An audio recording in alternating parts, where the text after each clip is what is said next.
এখন কালকে সকালের জন্য রুটি বানিয়ে রাখবো। এটা হচ্ছে চাউলের আটার রুটি। চাউলের আটার রুটি গরুর মাংস দিয়ে খেতে কিন্তু খুবই মজা, এটা সবাই জানেন। তো সেটাই আমি বানাবো এখন। আমি রেডি করে নিয়েছি, আমিটা করে নিয়েছি। এখন এটাকে ভালো করে মথে নিব। দেন আমি রুটি বানিয়ে ফ্রিজে রেখে দেব। আর সকালবেলা যা শুধু থেকে দিয়ে দেব। এটা গরম গরমই আমার খুব দ্রুত করে ফেলতে হবে, না হলে এটা শক্ত হয়ে যাবে। খুব ভালোভাবে আমি এটাকে মথে নিব। এখানে অর্ধেকটা আগে করে নিই, তারপরে এই অর্ধেকটা করে নিব। ভালো করে একটু মথে নিই।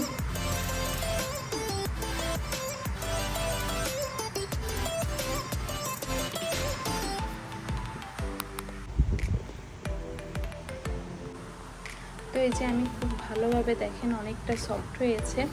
তো আমার এই যে কমপ্লিট। আমি এখন রুটি বানিয়ে বানিয়ে ফ্রিজে রেখে দিব। গরম গরম সকালে ছেঁকে পরিবেশন করব এবং খাবো। একদম বুঝতেই পারবে না যে আমি আগের দিন করে রেখেছি। আমি এটাই করি, যেহেতু শুক্রবারে অফ ডে, সেহেতু বৃহস্পতিবারে আমি বিকালে বা রাতে এরকম রুটি বানিয়ে ফ্রিজে রেখে দিই। আর সকালে একটু দেরি করে ঘুম থেকে উঠলেও আমার এতটা মানে টেনশন থাকে না যে আমার রুটি বানাইতে হবে বা কিছু।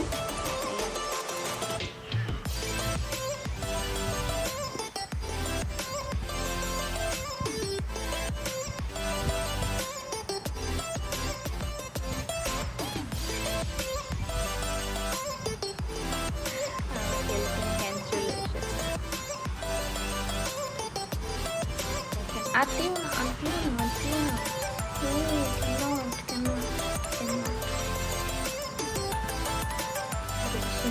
প্রায় শেষ। নো নো নো নো, জানিগুলো শেষ।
খেয়ে চলে গেছে।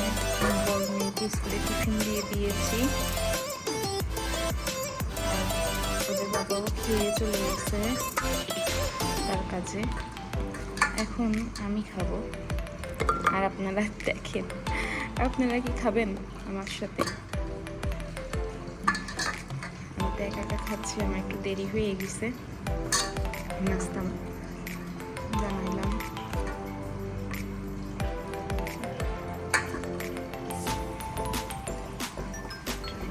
খাবো এখন।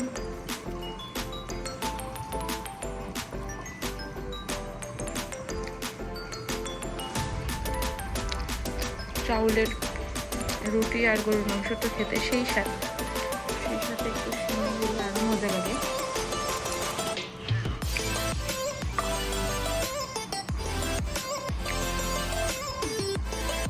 ঠিক আছে, তাহলে আমি খাই। বাসা এখন পুরোটাই খালি। আমার মেয়েরা বাহিরে গেছে, আমি তো নাটক দেখছি, ঈদের নাটক। আর বসে বসে নিজে রামেন খাবো।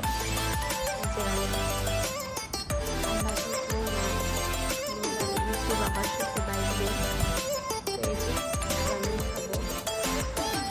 সবার কি অবস্থা, কেমন কাটলো অবশ্যই জানাবেন। বই কাটাকাটি নিয়ে ব্যস্ত বিজি। তো আর কিছুদিন পরে মনে হয় আমার বাসায়ও দেশ থেকে মেহমান আসবে, কে আসবে বলবো। এই আর কি, মেয়েদেরকেও মিস করছি, কেউ নাই। আর এই ঝাল নুডলস তো ওরা খেতে পারবে না, যার কারণে আমি একাই খাচ্ছি। ওরা আসলে যদি নুডলস খেতে চায় তাহলে দিব, আর যদি বাইরে থেকে কিছু খেয়ে আসে তাহলে রাতে একবারই ভাত দিয়ে দিব, ভাত খাবে। তো আমি এই নাটকটা দেখছিলাম, এখন মাত্রই ওপেন করলাম, কি বিষয় জানি না, দেখবো নাটকটা আর এটা খাবো। ঠিক আছে, তাহলে সবাই ভালো থাকবেন, আল্লাহ হাফেজ, আসসালামু আলাইকুম।